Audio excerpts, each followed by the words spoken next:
I'm stuck in the craziest Lego dreams. I built nightmares filled with insane illusions, and the story is getting wild. Now, try to stay conscious in these dreams. Our nightmare starts with Squid Game, where you find yourself as one of these players. Then we bring in those guards in jumpsuits. The whole essence is this giant creepy doll which head could turn backwards with the mechanism on its leg. In order to play red light green light, I used these Lego tentacle pieces to build twigs on the dead tree so it could serve as our background of this game. After we assemble the setup, the game is ready to play.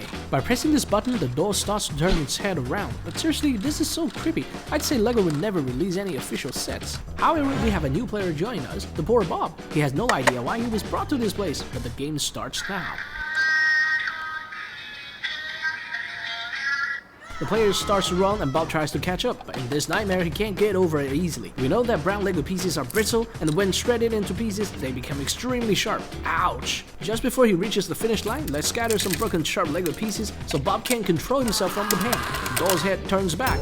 Sorry, Bob, see you in the next dream. But there are sweet dreams as well. In this dream, Bob is the king and owns a magnificent castle. The castle is heavily guarded, and to enter the building you have to go through a drawbridge and a sliding gate. Welcome back, your majesty! The castle has so many rooms ranging from a prison to a watermill, making King Bob the most powerful minifigure. He orders soldiers to guard every corner of the castle, feeling completely safe in his property. In his castle, he can play the piano, enjoy great food, and even build a special room for playing Lego. At night, he goes to bed in his room and falls into a deep dream. But in his dream, the nightmare begins. He soon finds himself in the prison, and the castle is completely occupied by an army of skeletons. He has to fight his way out. Escaping the prison, he runs to the ladder and climbs onto the ground floor, all while trying to avoid running into the skeletons. Since the skeletons guard the stairwell, Bob uses a spear to hook the chain and make it drop all the way to his level. He then climbs up using the chain. I've played Assassin's Creed, so it's not hard for me to control Bob sneaking past the skeletons without being noticed. I also added a floating bridge to the watchtower so Bob can walk across it to reach the top of the entrance gate, which is heavily guarded by the skeleton soldier. But Bob knows his castle. By turning the knob, the drawbridge drops, and both the skeletons inside and outside notice the change. They come to check what has happened. They have no idea what will happen next. Bob reaches the top and presses the lever to release the gate. Sharp spikes on the portcullis immediately pierce the skeletons.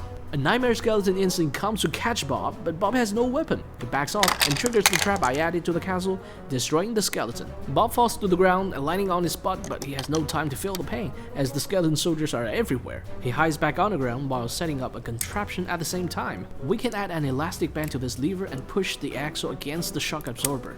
This way, we create a spring-loaded weapon. Add this contraption to the original Lego set, and it will be invisible from the upper floor. Once triggered, the floor will flip.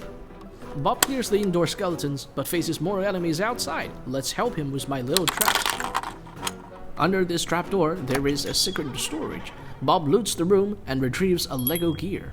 What does he plan to do with the gear? We don't know yet. But what's more urgent is the skeleton army chasing him outside. Bob is well prepared. He lures them to the end of the ramp, where a giant spiked rock is loaded at the top. He jumps on the panel, releasing the rock and destroying all of them. Finally, Bob reaches the trebuchet and plans to launch rocks at the skeleton army outside the castle. He attaches the gear and links the trebuchet to the watermill. The watermill then helps load the trebuchet via the gear train. Let's load the rock and help Bob release the trebuchet.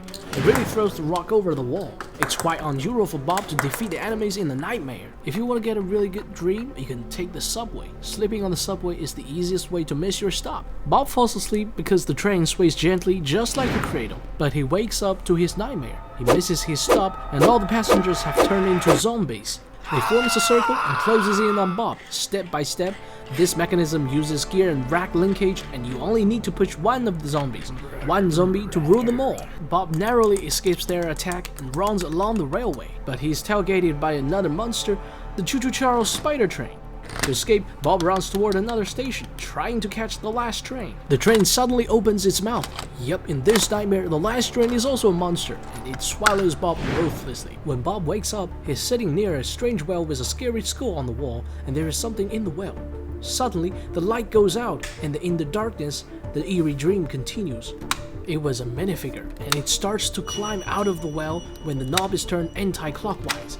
Also, if you turn the knob clockwise, the skull will instantly drop into the well. Bob is so scared that he runs away on the escalator, but soon he finds out something even more dangerous is waiting for him. The sandworm is sent straight into its mouth, which brings an end to our story. Unless Bob learns some kung fu and jumps over the sandworm like a stepping stone, climbing up using the ladder. In front of Bob lies a bridge and it looks really fragile. What's even worse is that there is a Lego piranha plant under the bridge waiting for prey to drop into his mouth. But Bob has no choice. He jumps onto the bridge and starts running immediately. At that moment, the bridge begins to retract its support, causing the bridge plates to collapse. Without support, the bridge plates dangle from the top and anyone still on the bridge will fall into the piranha plant. The piranha plant will instantly close its petals and swallow the prey, leaving no chance to escape. Bob has spent all his energy getting here, and now he has no way down. The only thing around is a Halloween pumpkin hovering nearby. But then a minifigure appears and yells at him, "Get on the pumpkin and I help you!" Bob doesn't trust it, but he jumps on the pumpkin anyway. The minifigure then controls the two switches on the ground. It pushes them 3 times and the pumpkin lands on the ground.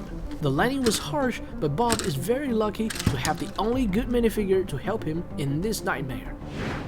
To make more dreams for Bob, I built this thing and it's called the Dream Generator. When you spin the dial, it generates your dream based on the Lego parts on the dial. Like the crown standing for King Bob, cars, treasures, and money. Anything on the dial is possible, but only the hand determines which dream you'll have. First, let's go, and we have a toothpiece. This is a Lego toothpiece and looks just fine with this one piece, but if you had a lot more of these pieces, they started to look horrible. Moreover, in your dreams you might find yourself in a place with nowhere to go, only to find out 2 boars full of these teeth, and they're coming at you, squeezing your space. This is one of the cruelest nightmares for a Lego minifigure, and Bob lost it. He couldn't put himself together. Next, we have the things we see in our dreams, but they're not seen with our eyes, they're simply illusions. Since nothing makes sense, the environment can rapidly change into something else, just like this letter, yes. Or no. The bases are connected by a set of gears, and since each component has different shapes from 2 aspects, the yes can morph into no when rotated. The following dreams are closely related to our own body. Oh no, my right hand just turned into Lego. This is another typical nightmare scenario, losing limbs. But for Bob, this is even worse because this is a motorized Lego hand. It chases Bob relentlessly, just like in horror games. And it almost looks like it's pretending to play the piano. For Lego minifigures, it's normal to change their body parts, and you won't feel bad at all when you take off Bob's head. But what if the body parts won't come off easily? For this larger size of Bob, we can pull off his head, but when pressed down, his head bounces up with a pink component linking his neck. Ew. This mechanism is similar to that of a push-push button. The heart-shaped gap constrains the movement of the red beam, causing it to bounce up and down in cycles. The next dream is about fear, but what does this Lego piece represent? One of the fears in our nightmares is the feeling of being chased by someone, just like in horror movies. I used this printed piece to recreate Billy the Puppet and give him the iconic tricycle. The legs can even move with the tricycle. This appearance really scared me when I saw the movie, and it turns out to be the same for our Bob.